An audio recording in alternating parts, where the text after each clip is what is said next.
Hello. Hey, welcome. Hey, how's You it have a going? comment or a question?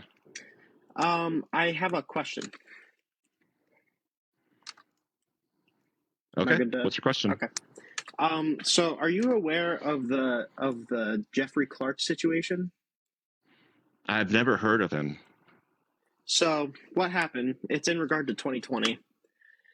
What happened is Jeffrey Rosen was the acting attorney general.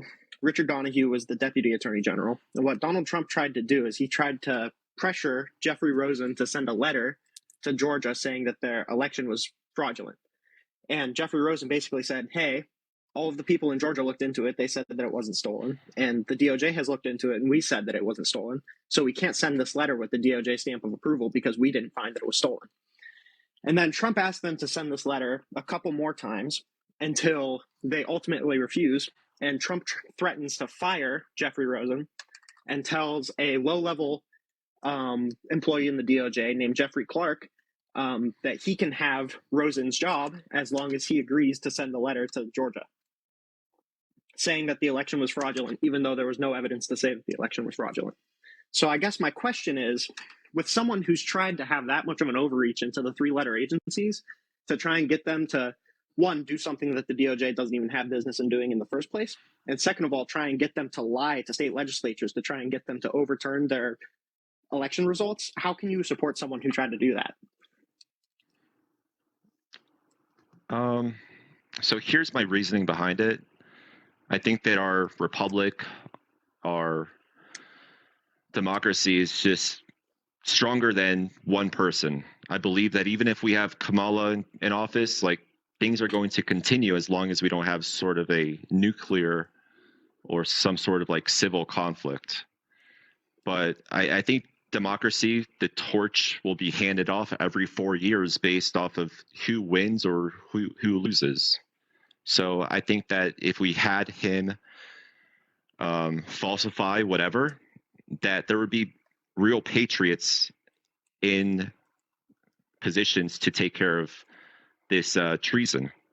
Well, you're right, because a lot of the DOJ, the only reason that this plot didn't actually end up happening, the only reason that Rosen stayed in his position is because half the DOJ threatened to quit if Clark was put in that place because he was wildly incompetent. But Trump tried to still put him in anyway.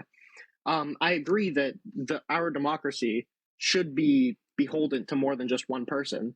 But then that falls back on Trump again in that he tried to get his vice president to unilaterally pick fraudulently assembled electors over the state certified electors. So in turn, putting the fate of our democracy literally in the hands of one person, and that being Mike Pence, which I think even you and I can both agree, I don't want my country's fate in the hands of Mike Pence. Yeah, even that, I think that there are still patriots that will step up and make sure that democracy continues. Yeah, but the patriots you're talking about aren't people like Donald Trump who are trying to subvert the democratic process. It's the people That's like exactly Mike what I'm Pence. saying. That's my point. It'll be in defiance of Donald Trump. It'll be patriots that are going to continue the continuation of power with our democracy. So we're willing to vote in someone who we both agree was trying to fly in the face of democracy because we trust I'm the giving guardrails you. enough.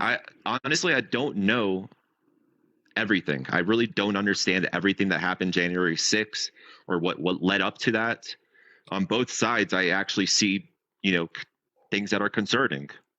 So I have reason to believe like why I'm trying to put myself in both scenarios. Like your scenario is Donald Trump try to have a false election, right? The other side is that these elections are fraudulent. So I'm looking at it from both sides. I really don't know what the conclusion is. So I'm just accepting your word right now and giving you the benefit of the doubt. Whatever you're saying is true. With that being Can I said, explain the I difference? believe Donald Trump is still better because our democracy would continue regardless if he was in office or wasn't. And Can I explain we the saw that difference? democracy continued because Biden's in office right now. So I think the difference is that on the Republican side saying that the Democrats are rigging the elections, what we have to counter that is the 62 lawsuits that the Trump campaign helped file We have all of the Republican AGs that disagreed that there was any fraud in the 2020 election. We have all of the state governors saying that there was no fraud in the election. We have the DHS and the DOJ saying that there was no fraud in the election. We have all of Trump's campaign staff saying that there was no fraud in the election. The only people that we actually have saying that there was fraud in the election is Donald Trump, Rudy Giuliani, and John Eastman, who two of which have been disbarred, and one was federally indicted for this plot. And when we say that he's anti-democracy, we have the letter that he was trying to pressure Clark to send to the Georgia state legislatures. We have Eastman saying in the lawsuit with Ruby Friedman that that he lied about the poll workers in 2020, but it was his First Amendment right to do that. We have Sidney Powell saying in a lawsuit that no reasonable person could take her claims of Dominion's machines being rigged seriously. We have the Eastman memo, which describes exactly the plot of sending the false electors to the joint session of January 6th. We have text messages saying of the people that Trump coordinated with trying to hand deliver fraudulent electoral college votes to Mike Pence. We have so much evidence that Donald Trump tried to engage in a plot to overturn the election. I'm not arguing that here. I already said I'm taking for what you said. I'm taking what you're saying as truthful, right? Mm-hmm. So I'm not arguing that with you. So we're just all I'm saying is that I believe democracy will continue regardless of who it is. And so you think democracy will cease to continue with Donald Trump? I don't think that. But we're willing to vote in someone who tried to do everything legal and illegal to overturn our democracy, just because we don't think he'll actually succeed, even though we were one person away from him succeeding. So I don't know that conclusively. So even with that understanding, yes. With that understanding, I would say yes. Okay. I don't think that's a good philosophy in maintaining the state of our country, is that last time there was one person standing in the way, and it was an establishment show like Mike Pence. So we should be good to throw this guy back in. Even though he clearly shows no respect for our federal laws, and he clearly shows no respect for the office, because he tried to subvert all of the laws that he could to try and get himself back in power, which is what we separated from England from. That's like the whole core of this American experiment, is separating ourselves from monarchies and trying to have a democratic way of establishing our people. There's checks and balances. There's checks and balances. You're right. And so regardless of what any president does, they're not going to become a dictator.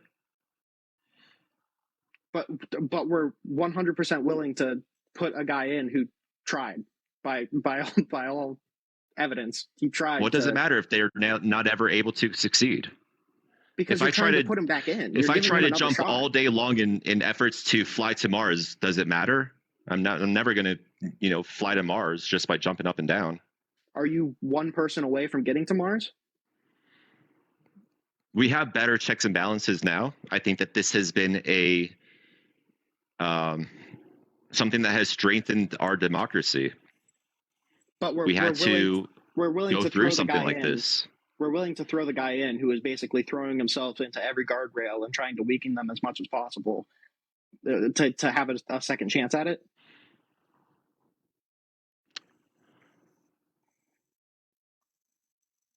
He wasn't successful the first time. I doubt he'll be successful the second time, especially when we have a two-term limit. And we have much more in place as far as checks and balances.